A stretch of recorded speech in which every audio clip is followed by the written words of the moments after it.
If COVID-19 wasn't dominating the news right now, what would be some of the biggest stories be right now? The US government wanting to ban end-to-end encryption. It's fucking stupid. What I've heard is that companies that continue to use end-to-end encryption will be stripped of their Section 230 protections. They will then be responsible for any illegal shit found on their platform, which will really fuck up every social networking platform, because there's gonna be illegal shit on there.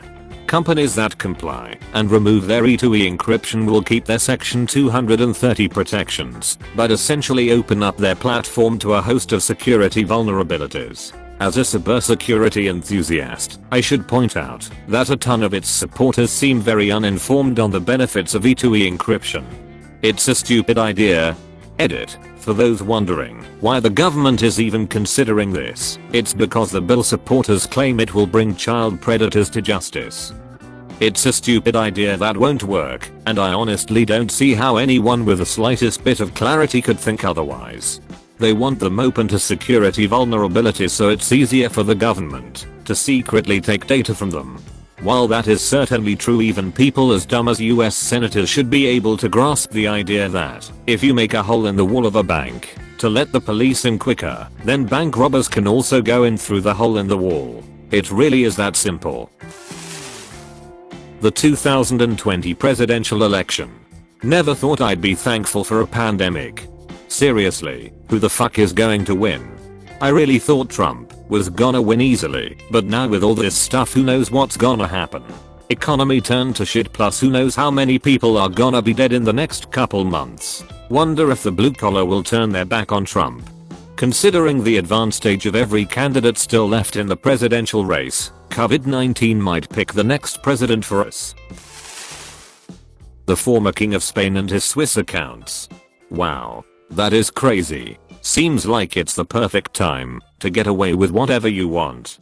Friend of mine works in accounting, and he said his company is planning on seeing a massive spike in fraud with all the bankruptcies expected to occur. People trying to sneak under the radar, so to speak.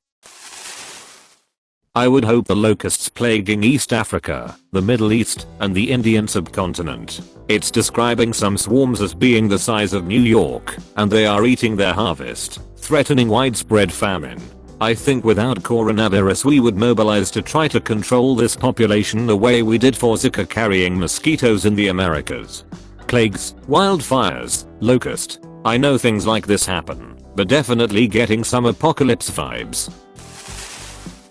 Astronomer here. We might have a bright naked eye comet next month in the northern hemisphere, our first since 1997. Comet C/2019 Atlas Y4 is brightening really quickly, and by May, might be one of the brightest things in the night sky.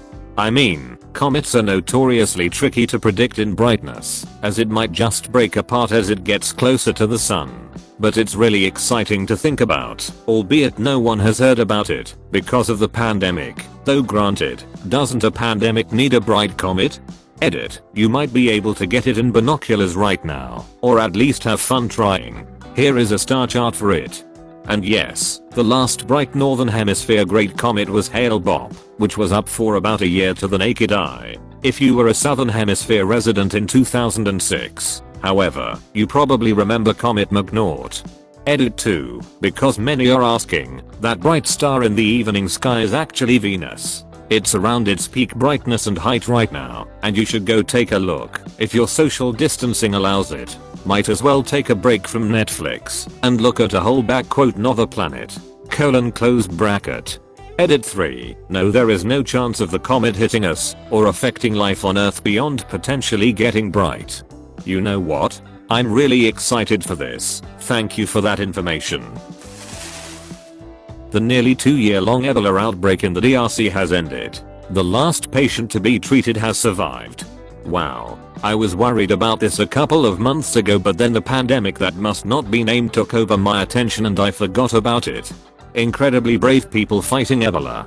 Such a scary disease. Yeah, the people that get out there to treat patients are some of the world's biggest heroes. I can't imagine how scary it must be to be living in a place with an Ebola outbreak going on. Thank God it's all over now. That was the last bit of positive news I got before all this started happening. One of the main routes into downtown Seattle, the West Seattle Bridge, was closed yesterday because cracks in support beams made it structurally unsound. It will take several months to fix and will not reopen until it's done. This would normally destroy the entire Seattle commute, but it happened right now, so it's barely even a blip on the local news. We'll talk. This was probably the best possible time for this to happen. We'll talk. They likely knew about this for a long time and were waiting to find a time to close it. My new favorite conspiracy theory is that COVID-19 was created by the Municipal Transportation Authority in Seattle.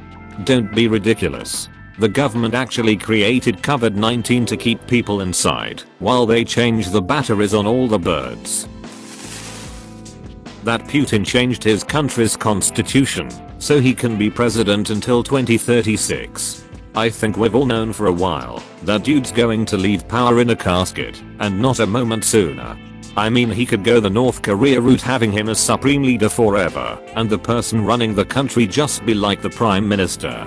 For some reason Russia likes maintaining the illusion that they are still a democracy, probably because certain other world leaders still continue to fall for it. Even North Korea pretends to be a democracy. No, seriously, it's in their name and they hold elections. They even have multiple parties.